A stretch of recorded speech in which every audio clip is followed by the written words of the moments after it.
बच्चों ये भी पर्सनली का 8वां क्वेश्चन है, बहुत इंपॉर्टेंट है और बहुत आसान है। एक अरिक्त समुच्चय, अरिक्त समुच्चय एक्स का मतलब क्या है?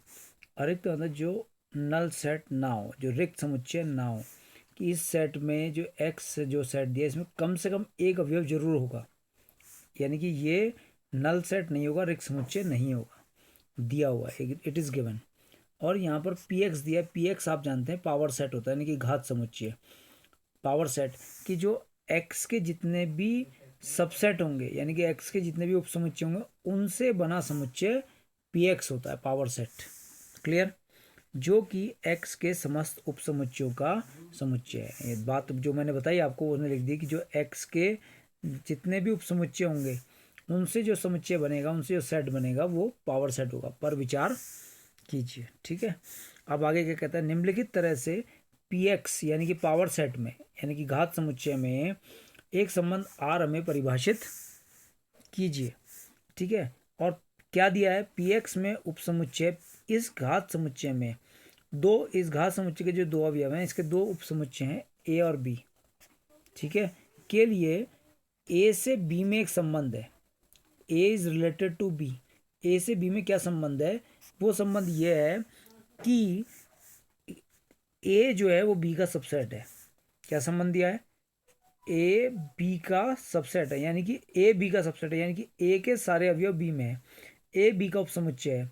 All the elements of A are lie in the subset B, यानी कि ए के सारे जो एलिमेंट्स हैं वो बी में है, ठीक है। लेकिन बी ए का उपसमुच्चय नहीं है, ए बी का उपसमुच्चय। क्या?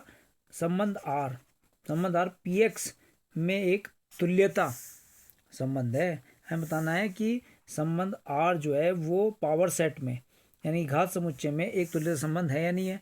अपने उत्तर का औचित्य भी लिखिए, औचित्य भी लिखना है हमें। तो देखिए गिवन क्या है, एक्स एक, ये एक्स क्या है? एक अरिक्त समुच्चय है, यानी कि कम से कम एक अवयव इसमें जरूर होगा, ऐसा नहीं होगा कि इसमें कोई भी अवयव ना हो। दूसरी बात देखिए कि पी एक्स जो पावर सेट है, यानी कि जो घात समुच्चय में उपसमुच्चयों ए और बी, यानी कि इसके अंदर जो उपसमुच्चय ए और बी के लिए ए से बी में एक संबंध आर है। ए का बी से संबंध क्या है?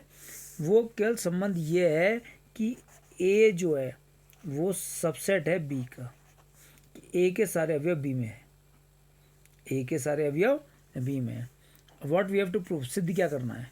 संबंध आर पी एक्स में एक तुल्यता संबंध है। संबंध आर क्या है? पी एक्स में एक तुल्यता संबंध है। तुल्य संबंध प्रूव करने के लिए हम सबसे पहले किस में जाते हैं? स्वतुल्य में जाते हैं, स्वतुल्य में, ठीक है। तो यहाँ पर स्वतुल्य में क्या होता है कि ए की ए से तुलना करी जाती है, A belongs to A comma A belongs to R का मतलब क्या होता है कि A is related to A. ये हमें चेक करना पड़ता है कि ए का संबंध आर से है या नहीं है। यहाँ दिया क्या है?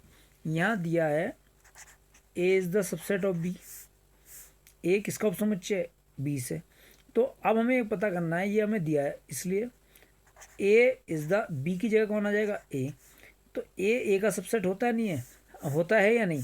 और वी नो दैट, हम जानते हैं कि, हम जानते हैं, क्या जानते हैं आप? कि प्रत्येक सेट, प्रत्येक समुच्चय सेट स्वयं का उपसमुच्चय होता है, उपसमुच्चय होता है। हम जानते हैं प्रत्येक सेट स्वयं को, तो A is related to A, इसलिए A is related to, A is related to, इसको दोबारा लिखें तो ठीक रहेगा, A is related to A का ए से संबंध है, इसलिए संबंध आर क्या है? स्वतुल्य है। संबंध आर क्या है?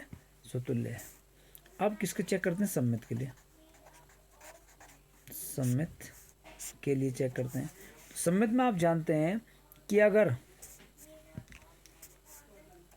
ए comma B belongs to R है तो B comma A belongs to R होना चाहिए, यानी कि अगर A is related to B है तो B is related to A होना चाहिए।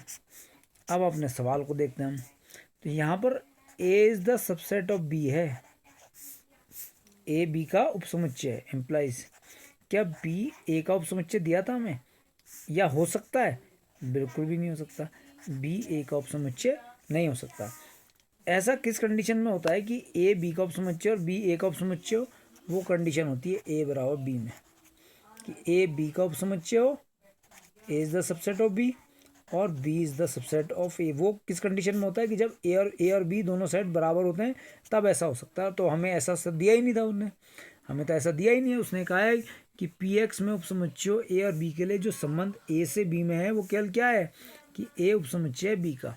तो A is the subset of B, B is not the subset of A, इसलिए ए का संबंध तो बी से है, but B is not related to A, इसलिए संबंध आर सम्मित नहीं है। ठीक है, अब आता है हमारे पास संक्रामक के लिए। तो संक्रामक के लिए चेक करते हैं। संक्रामक के लिए आपके क्या पढ़ा है कि A comma B and B comma C. अगर ए आर बी और बी आर सी हैं तो क्या होना चाहिए? A comma C. इसका मतलब अगर A is related to B and B is related to C implies A is related to C. Clear? अब इसको समझने के लिए हम क्या करेंगे कि ए उपसमुच्चय है बी का तथा बी उपसमुच्चय है सी का। ये उपसमुच्चय का साइन है सी। ए के सारे अवयव बी में है, बी के सारे अवयव सी में, इम्प्लाइज। तो आप समझ ही गए होंगे, जब ए के सारे अवयव बी में है और वही सारे अवयव किस में चले गए? सी में, तो ए के सारे अवयव सी में आ गए, तो इसलिए A is the subset of C. तो ये तो बात हो गई। इसलिए A R B and B R C implies A R C, इसलिए संबंध आर क्या है? संक्रामक है, संक्रामक है। ठीक है, बिकॉज संबंध आर स्वतुल्य है, स्वतुल्य तथा संक्रामक है। स्वतुल्य संक्रामक तो है, परंतु सम्मित नहीं है, सम्मित नहीं है, नहीं है। इसलिए संबंध आर जो है एक तुल्यता संबंध नहीं है। क्लियर? बहुत आसान है।